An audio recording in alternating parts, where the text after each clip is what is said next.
ہوتی ہے اس کی تباہی زلزلے سے مختلف ہوتی ہے. زلزلہ آتا ہے تباہی مچا کے چلا جاتا ہے, اس کے بعد ریسکیو کا ورک ہوتا ہے, بہت تباہی ہوتی ہے. لیکن سیلاب میں یہ ہوتا ہے کہ اٹس اے سلو ڈیتھ, یعنی کہ یہ ایک لمبے عرصے تک اس کو جو لوگ اس سے افیکٹڈ ہوتے ہیں ان کو مدد کی ضرورت ہوتی ہے, ریہیبلیٹیشن کی ضرورت ہوتی ہے. اور ایسا ہی ہم دیکھ رہے ہیں کہ سندھ میں بھی ہے, باقی جو علاقے سیلاب سے متاثر ہوئے ہیں وہاں پر بڑے چیلنجز ہیں. بلوچستان میں, پنجاب میں اور سطحی تقریباً اب 3 کروڑ سے زائد جو آبادی ہے پاکستان کی وہ اس سیلاب سے متاثر ہوئی ہے. اندرون سندھ کی اگر ہم صورتحال دیکھیں تو وہاں پر بہت سارے علاقے ایسے ہیں, ہم نے کل آپ کو دکھایا کہ کس طریقے سے ڈی جی خان میں وہاں پہ جو میت تھی اس کو پانی سے گزار کے 8 کلومیٹر تک اس کے ورثاء لے کے گئے اس کو دفنانے کے لیے. اویلیبل نہیں ہے کہ زمین تک اویلیبل نہیں ہے. لوگ اب کہتے ہیں خشک مٹی کو ترس رہے ہیں کہ ہم اپنے پیاروں کو کہاں پر دفنائیں. تو جہاں پر صورتحال یہ ہو تو وہاں پہ بنیادی حقوق کی ہم بات کیسے کریں؟ ابھی تک بہت ساری جگہوں سے پانی نہیں نکالا جا سکا اور یہ کہا جا رہا ہے کہ it will take more then a year کہ وہ تمام تر جو چیزیں, وہ تمام تر جو شہر آباد تھے, وہ گاؤں, وہ دیہات جو آباد تھے جو کہ اب دریا کی صورت اختیار کر گئے, وہ واپس کیسے اس صورت کو واپس جائیں گے؟ وہ لوگ جو کہ اس وقت بے آسرا, بے سر و سامانی کی حالت میں سڑکوں پر بیٹھے ہوئے ہیں, جو سیلاب متاثرین میں سے ہیں, ان کو سمجھ میں نہیں آ رہا کہ وہ کیسے اپنی زندگی آگے بڑھائیں گے, کیونکہ پردے دار لوگ ہیں, شریف لوگ ہیں, اور وہ خوف کھاتے ہیں کہ کس طریقے سے سڑکوں پہ جو ٹینٹ لگائے ہوئے ہیں وہاں پہ اپنے جوان بچیوں, اپنی بیٹیوں کو کیسے رکھیں.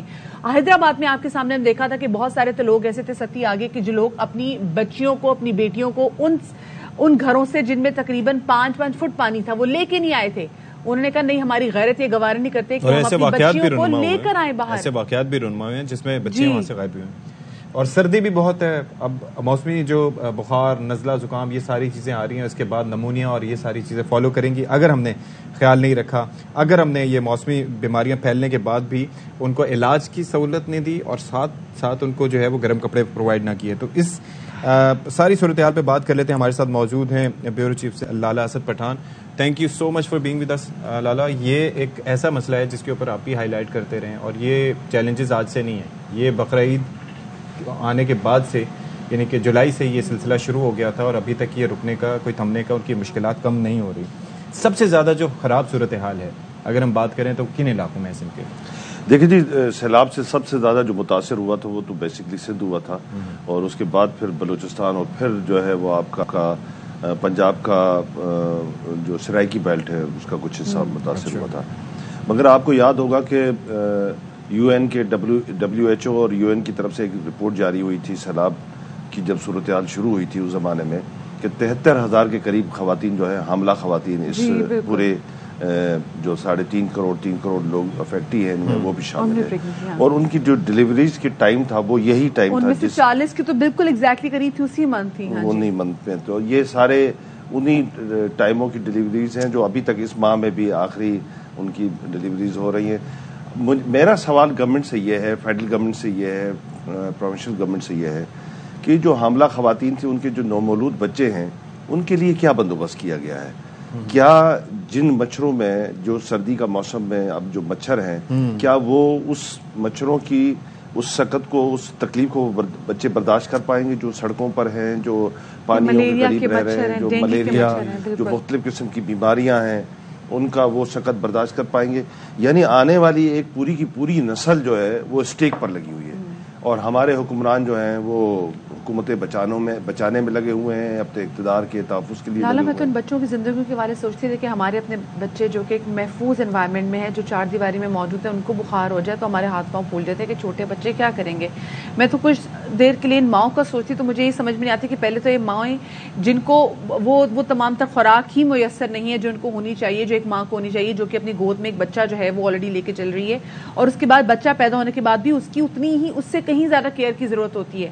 تو وہاں پہ عام بندہ جو پیدائش کے بعد جو پہلا سال ہوتا ہے, infants are vulnerable at that time. Infants بھی اور ساتھ میں خواتین بھی, جن کو 4th ٹرائمسٹر بولا جاتا ہے, کہ بچے کے پیدا ہونے کے 3 ماہ جو ہے وہ ماں کے لیے بھی بڑے امپورٹنٹ ہوتے ہیں.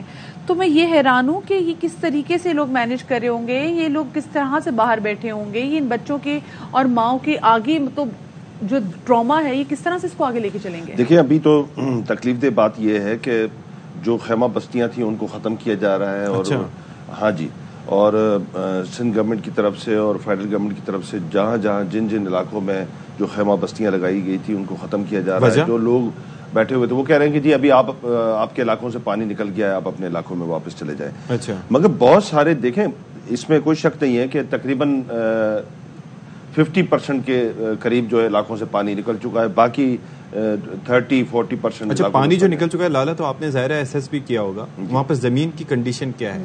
دیکھیں زمین ابھی کاشت کے قابل فوری طور پر نہیں ہوگی, کیونکہ اس کو سخت قسم کی دھوپ چاہیے, اور اس طرف سے سردی آ رہی ہے, تو وہ اگلی فصل لینے کے قابل. یہ ریئلائزیشن جو آپ کو وہاں پر اسسمنٹ سے ہے, یہ ہماری گورنمنٹ کو نہیں ہے, ان کو نظر نہیں آ رہا کہ یہ کیچڑ میں گورنمنٹ کی پرائرٹیز نہیں ہے نا. دیکھیں گورنمنٹ کی پرائرٹیز جب عوام ہوتی ہے, جب بیسک وہ ان کے بنیادی حقوق کی طرف توجہ دیتے ہیں, تو تب ان کا دل دھڑکتا ہے ان کے ایشوز کے ساتھ. ان کے ایشوز کے ساتھ تو ان کا دل دھڑکتا ہی نہیں ہے, ان کے ایشوز ہی الگ ہیں, پبلک کے ایشوز ہی الگ ہیں. اب پرابلم یہ ہے کہ جن علاقوں سے پانی نکلا ہے, تو ان علاقوں میں اگر جب وہ لوگ واپس جاتے ہیں تو ان کے گھر جو ہیں وہ ٹوٹے ہوئے ہیں, ان کے گھر ہے نہیں, وہ پانی سیلابوں میں بہہ گئے ہیں, تو وہ واپس جا کے رہیں گی کہاں؟ تو آپ خیمہ بستیوں سے بھی ان کو نکال رہے ہیں, سردیاں آ گئی ہیں, اس نے واپس جا کے کیا تھا کہ ہم آپ کو جی بستیاں آباد کر کے دیں گے, ہم آپ کو نئے گھر بنانے کے ہم آپ کو وسائل دیں گے. دنیا جہان سے اینٹونی گوتریز وہ بھی یہاں پر آ گئے, ہم نے دیکھا انجینئر جولی بھی یہاں پر آ گئی, امداد پاکستان کو اتنی ملی, اور انہوں نے کہا کہ جی ہم آپ کو گھر بنا کے دیں گے. اب وہ کہہ رہے ہیں کہ یہ لیں جی 1-1.5 لاکھ روپے لیں, تو 1-1.5 لاکھ روپے میں کیا بنتا ہے؟ مدیہ 1-1.5 لاکھ روپے میں ٹینٹ نہیں ملتا. اگرچہ اچھا ٹینٹ آپ خریدیں, فائر پروف ٹینٹ خریدیں, تو اس کی قیمت 1.5 لاکھ روپے ہے.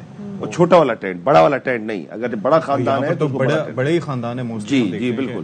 تو جب ٹینٹ آپ کو 1.5 لاکھ کا فائر پروف ملتا ہے, تو اگر سردی پروف آپ جو ہے وہ کوئی ٹینٹ خریدنا چاہتے ہیں, پہلے تو سردی پروف ٹینٹ لائیں گے کہاں سے, وہ تو اتنے قیمتی ہیں, اور وہ تو امپورٹ کرنے پڑیں گے, تو وہ تو پاسبل ہی نہیں ہے.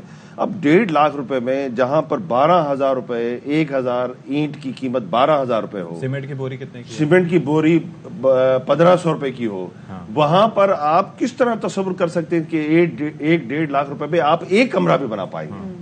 ایک کمرہ بھی پاسبل نہیں ہے. اور مجھے حیرت ہو رہی تھی کہ کراچی میں بہت جگہوں پہ مختلف جو ہے وہ جو چندہ جمع کرنے والے, انہوں نے ایک وہ بینر لگائے ہوئے ہیں کہ سیلاب متاثرین کے لیے 1 لاکھ روپے عطیہ کریں تاکہ ان کا گھر بن سکے. کس طرح پاسبل ہے یہ؟ ظاہر ہے ان کے پاس پہنچے نہ پہنچے, ان کے پاس ضرور پہنچے گا.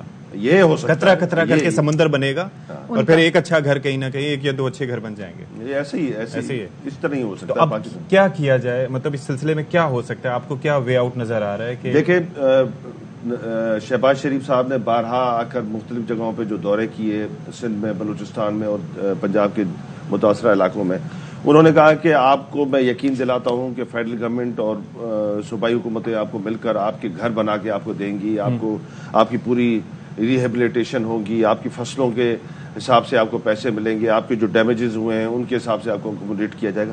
کہاں کیا جا رہا ہے؟ کیوں نہیں کیا جا رہا ہے؟ کیوں اپنے لوگوں کو اس طرح بے سر و سامانی کی حالت میں کھلے آسمان کی تلے چھوڑا گیا ہے؟ اور اب جو سردی, اللہ معاف کرے, آپ تو کراچی میں رہنے والے جو لوگ ہیں ان کے لیے سردی تھوڑی سی کم ہوتی ہے یہاں پر, انٹیریئر سندھ میں یا انٹیریئر پنجاب میں یا بلوچستان میں سردی کی تو انتہا ہوتی ہے وہاں پر, وہ -1 پہ چلا جاتا ہے وہاں تو اس سے بھی زیادہ. اور سر وہ ٹیمپریچر اپنی جگہ جو فیل لائق ہوتا ہے وہ تو ایک الگ ہی چکر ہے نا, وہ تو ایک. اور جہاں جن علاقوں میں ابھی تو دیکھیں دادو ابھی تک افیکٹ ہی ہے, آپ کا دادو بیڑ, یہ تمام علاقوں میں ابھی بھی 5-5, 6-6 فٹ, کہیں 7-7, 8-8 فٹ پانی کھڑا ہوا ہے. اور اسی طرح آپ خیرپور کے علاقے میں جائیں گے تو وہاں پر آپ ٹھری میروا پورے کا پورا ان کا جو تحصیل ہے وہ ڈوبا ہوا ہے پانی. یہ ان علاقوں میں جب ہوا چلتی ہے, ٹھنڈی ہوائیں چلتی ہیں, تو جہاں پانی موجود ہوگا کتنا مشکل اور کتنا سخت ہوگا وہ تمام لوگوں کے لیے. یہ اپنی جگہ سڑکوں کی جو تباہی ہے اس کے اوپر تو ابھی تک کوئی فوکس نہیں ہوگا میرے خیال میں. ابھی تو کوئی فوکس نہیں ہوگا, ہائی وے پہ فوکس نہیں. آپ دیکھیں نا وہ کتنا بڑا, وہ 7 کو جو زائرین جا رہے تھے وہ 20 دیکھیں پہلے جو متاثرین سڑکوں کے کنارے بھی جو بیٹھے ہوئے تھے ان کو گورنمنٹ کی طرف سے کوئی کھانا مانا مہیا کیا جاتا, اب وہ بھی ختم ہو گیا. بعض سوائے کچھ NGOs ہیں وہ نظر آتی ہے کہیں نہ کہیں کچھ کھانا مانا بانٹتے ہوئے. اور جو سلو ڈیوسٹیشن ہے اور حکومت کے ناکافی نہ ہونے والے اقدامات کی, اور لالا اسد پٹھان ہمارے ساتھ موجود ہیں. ان دی اینڈ لالا یہ بتائیں کہ اب فوری طور پر سردیاں بہت ہیں, بہت مشکلات ہیں, فوری طور پر کیا کیا اقدامات ہونے چاہیے اس وقت؟ دیکھیں فیڈرل گورنمنٹ اور پروونشل گورنمنٹ کو مل کر اور تمام NGOs کو مل کر, چاہے وہ ملکی ہوں یا بین الاقوامی ہوں, فوری طور پر کمبلز کی ضرورت ہے, ادویات کی ضرورت ہے. ان جتنے بھی لوگ ہیں ان کو فوری طور پر ریہیبلیٹیٹ کیا جائے, ان بلڈنگ کی طرف، ان عمارتوں کی طرف، ان سرکاری عمارتوں کو خالی کرایا جائے جہاں پر ان تمام سیلاب متاثرین کو، جو زیادہ متاثرہ علاقے ہیں ان کے جو لوگ وہاں پر بسے ہوئے ہیں ان کو وہاں پر بھیجا جائے، یا پھر ان کو ایک خطیر رقم، تمام لوگوں کو خطیر رقم دی جائے تاکہ وہ فوری طور پر 10 15 20 روز کے اندر اپنا کچا پکا کسی بھی صورت، اور وہ خطیر رقم کیا ہونی چاہیے؟ کم سے کم ایک متاثرہ خاندان کو 20 لاکھ روپے ملنے چاہیے، تب بھی ممکن ہو پائے گا کہ وہ ایک درمیانی قسم کی زندگی یا نومنل قسم کی کوئی زندگی. یا اس سے بہتر ہے کہ اگر آپ کو ٹرانسپیرنسی پہ شبہ ہے کہ رقم ادھر ادھر ہو جائے گی، خود بنا کے دے دیں. ایسے ہی ٹھیک ہے، بہت شکریہ. لالہ اسد پٹھان ہمارے ساتھ موجود تھے، اور ظاہر ہے کہ سندھ کے سیلاب متاثرین ARY نیوز ہمیشہ سے ہائی لائٹ کرتا رہا اور کرتا رہے گا، کیونکہ جب سے انسان بارشیں ہو رہی تھیں، جب بارشیں شروع ہوئی بلوچستان میں جو صورتحال تھی، ہم تب سے بات کر رہے تھے. اور بات کرنا اس لیے بھی ضروری تھا تاکہ اگر حکام بالا ٹھیک ہے اپنی سیاسی کھینچ تینچ میں اتنے بزی ہیں کہ وہ نہیں دیکھ سکتے کہ ایگزیکٹلی عوام کن کی چیزوں سے سفر کر رہی ہے یا کیا کیا مشکلات عوام کو درپیش ہے، تو ہم نے اس حوالے سے بات کی تاکہ ان کی توجہ مبذول کرائی جا سکے. اور مسلسل ہم اس حوالے سے رپورٹ بھی کرتے رہے، لیکن صورتحال ایسے لگتی ہے کہ جوں کی توں ہے. اور ہم بالکل آ کے دوبارہ سے اسی جگہ پر آ کے کھڑے ہو گئے کہ ہم یہ کہہ رہے ہیں کہ جی حکام بالا جو ہے خدا کے لیے یہاں پہ دیکھیں کہ لوگ کس قسمہ پرسی کا یہاں پہ شکار ہیں. تو اب ذرا بات کر لیتے ہیں پاکستان تحریک انصاف کا، جو کل